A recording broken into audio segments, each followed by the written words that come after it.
Could this finally be the week for Cop Demon Hunters on the Billboard 200, or will it get out-swagged by Justin Bieber?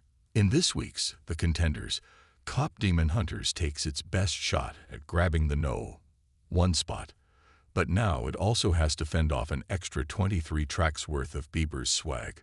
The Contenders is a midweek column that looks at artists aiming for the top of the Billboard charts and the strategies behind their efforts.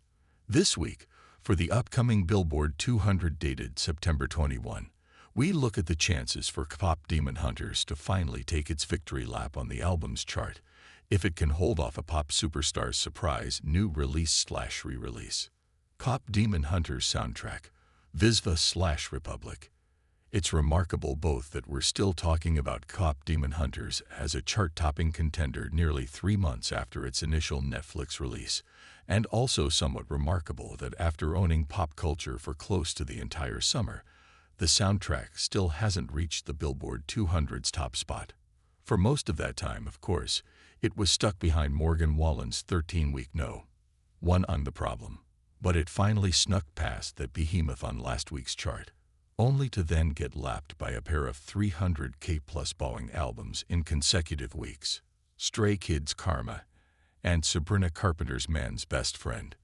Will next week's chart finally mark Hunter/X and Co.'s takedown of the Billboard 200? Well, the timing certainly would line up, as the set is getting a clear extra push for this week. For one thing, it's finally getting its wide retail release on CD, with exclusive variants available at Target, Walmart, and Barnes & Noble, each with a poster and a randomized photo card. A deluxe version of the album was also released digitally and to DSPs, featuring 2 additional tracks from the film, Prologue, Hunter's Mantra, and Genu's Lament, as well as new sing-along instrumental and a cappella versions of the album's 7 big original hits. Meanwhile, the real-life artists who provide the singing voices of the Hunter/X trio have also been on the promotional trail.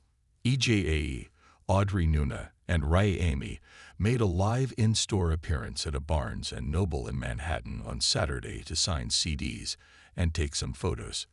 The trio also made its television debut on Sunday when they appeared at the MTV Video Music Awards at UBS Arena in Long Island, presenting Best Album to Sabrina Carpenter, though for 2024's Short and Sweet, not the album that held them at No.2 on the Billboard 200 this week.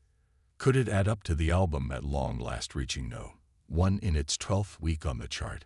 It should post its strongest overall numbers yet, at the very least, as the songs are all still doing very well on streaming, though they may be finally starting to slip a little in the daily rankings, so the KPD cast would be well served to really seize this week as their moment.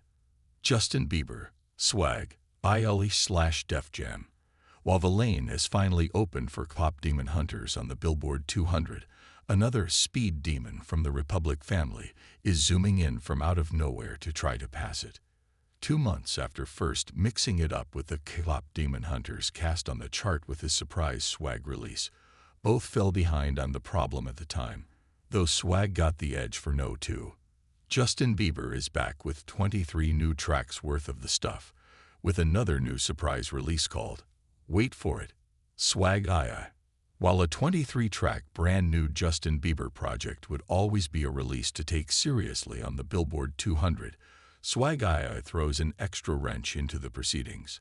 On DSPs and at digital retailers, the 23 new songs merely comprise Disc 1 of Swag II, with a second disc also containing the 21 songs originally released as Swag the First.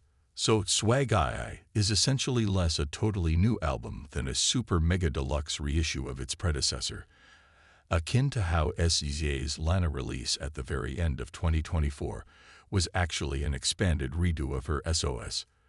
A combined 44-track Bieber release seems like it could be a Morgan Wallen-sized blockbuster on the Billboard 200, especially since Swag now comes with a standard CD release and 2 CD box sets, each with a branded t-shirt and a copy of the standard album, all without the 23 new songs.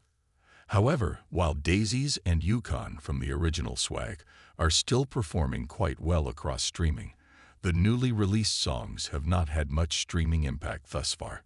None of the new cuts even cracked the top 40 on Spotify's Daily Top Songs USA listing, and as of Tuesday, only Love Song still even appeared in the top 200, in the bottom half. They fared slightly better on Apple Music, where Speed Demon is still lingering around the top 50 on the real-time listing. Even with 44 tracks in total,